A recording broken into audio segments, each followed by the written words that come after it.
রাশির ক্ষেত্রে দীর্ঘ 7.5 বছরের যন্ত্রণা শেষ হলো।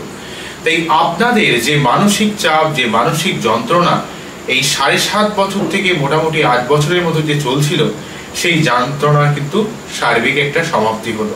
তার জন্য কিন্তু আপনাদের মন মানসিকতার মধ্যে একটা পজিটিভ অ্যাপ্রোচ তৈরি হবে এবং আপনারা জীবনে অনেক কাজে সুষ্ঠুভাবে প্ল্যানিং করতে পারবেন।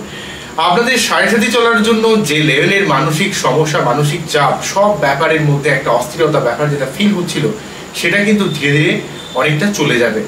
এবং শনির এই 7.5 পর্যায়ে আপনি যা যা শিক্ষা গ্রহণ করেছেন, সেই শিক্ষাগুলোকে যদি জীবনে সর্বার্থকভাবে কাজে লাগাতে পারেন, তাহলে বাকি যেই সময়টা, অর্থাৎ 30 বছর যদি শনির সময়কাল হয়, 22 বছর কিন্তু আপনারা ওভারঅলভাবে এইটাকে কাজে লাগাতে পারবেন। ঠিক আছে, শনির এই শিক্ষাকে যদি জীবনে সর্বার্থ কাজে লাগান, আপনার জীবনে সার্বিক অনেক উন্নতি হবে সমস্ত মকর রাশি ক্ষেত্রে। বোঝা গেল কি বললাম?